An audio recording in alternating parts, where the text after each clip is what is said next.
Olá e bem-vindos. É uma cena comum, não é? Passar por uma árvore que acabaram de podar e pensar: isto parece errado. Vemos isto em todas as cidades, mas a verdade é que este trabalho é muitas vezes mal compreendido.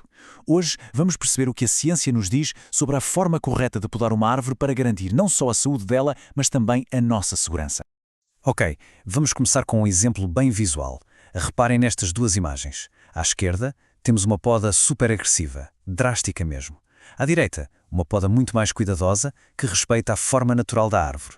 Mas por que o resultado final pode ser assim tão diferente? A resposta está toda na biologia da árvore. É que uma poda mal feita não é só uma questão de ficar feio, é literalmente uma ferida aberta. E essa ferida, com o tempo, pode transformar um tesouro verde da cidade num verdadeiro perigo público. Vamos lá ver porquê. Então, quando uma árvore sofre uma poda demasiado agressiva, ela entra em pânico, e estes rebentos que estão a ver aqui, os chamados rebentos hipicórmicos, são a resposta de stress dela. Isto não é crescimento saudável. Pelo contrário, os ramos que eles formam têm ligações muito fracas ao tronco, e isso, claro, torna-se um risco sério no futuro. E o ponto fundamental é mesmo este. As consequências de um mau corte não aparecem logo. Vão se desenvolvendo ao longo dos anos, criando pontos fracos que podem levar à queda de ramos e a acidentes. Muito, mas muito tempo depois do corte original ter sido feito. E há outro perigo que vem de uma má gestão, a chamada casca inclusa.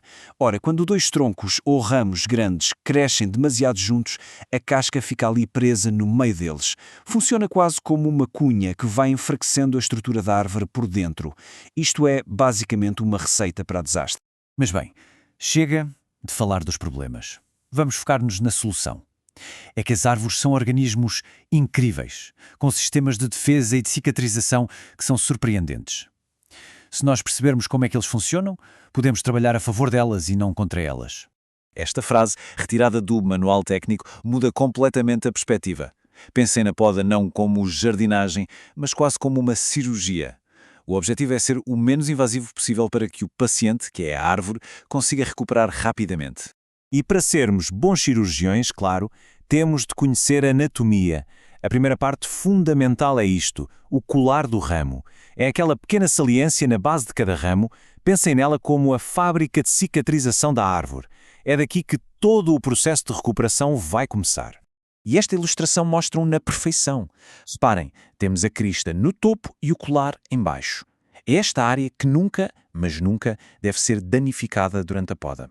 Preservar o colar é o grande segredo para um corte bem-sucedido.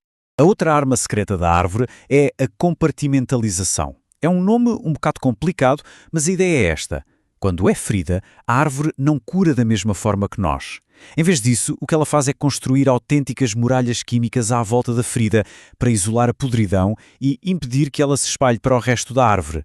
É um sistema de defesa incrivelmente eficaz. E isto leva-nos a um mito muito comum. Sabe aquelas tintas ou pastas que às vezes se põem nos cortes? Pois bem, a investigação mostra que não só não ajudam, como podem até ser prejudiciais. Podem reter umidade e, na verdade, atrapalhar o processo natural de compartimentalização da árvore. O melhor é mesmo deixar a árvore fazer o trabalho dela. Ok, agora que já percebemos a biologia, vamos à técnica. Como é que se faz o corte perfeito? Aquele que respeita a anatomia da árvore e que ajuda a uma cicatrização rápida. Os profissionais usam o método dos 3 cortes. O primeiro, feito por baixo, é um pequeno corte de segurança. O segundo, um pouco mais afastado, serve para tirar o peso do ramo. E só depois, já sem o peso, é que se faz o terceiro e último corte, o mais importante de todos. E esta imagem ilustra o processo de forma brilhante. O corte A é o corte inferior, o de segurança. O corte B remove o ramo. Isto garante que, quando o ramo pesado cai, não arranca uma tira de casca do tronco abaixo. E o corte final, o C, é feito com precisão, mesmo à saída do colar, deixando-o intacto para começar a cicatrização. E a diferença no resultado final é enorme. Um corte rente ao tronco, que também se chama corte à face, remove o colar, cria uma ferida gigante e abre a porta a doenças. Já um corte adequado, feito logo a seguir ao colar, cria a menor ferida possível e permite que a árvore se feche por completo. Então, qual é o princípio mais importante de todos para garantir que as nossas árvores urbanas são saudáveis e vivem muito tempo? A resposta é surpreendentemente simples. Aqui está ela, a regra de ouro. A melhor altura para podar uma árvore é quando ela é jovem. Faz todo o sentido. Pequenos cortes em ramos pequenos curam-se muito mais depressa do que cortes enormes em árvores já maduras. As vantagens são mais do que claras. Ao fazer pequenos cortes de formação numa árvore jovem, podemos corrigir problemas estruturais antes que se tornem perigosos, podemos estabelecer uma boa forma para o futuro e evitamos ter de fazer aqueles cortes massivos e super estressantes quando a árvore já é um gigante. E bem, os resultados falam por si. À esquerda, o desastre de um corte mal feito, que rasgou o tronco. À direita, a beleza de uma ferida bem cicatrizada, completamente selada pela própria árvore. É isto que queremos ver. E atenção, os cuidados não se ficam pelos ramos. Cortar raízes grandes pode ser fatal e desestabilizar completamente uma árvore. A solução correta é dar mais espaço às raízes, é aumentar a área permeável à volta dela. E, finalmente, uma coisa muito importante, nunca se deve sufocar a base da árvore com cimento ou outras coisas. A base do tronco precisa de respirar.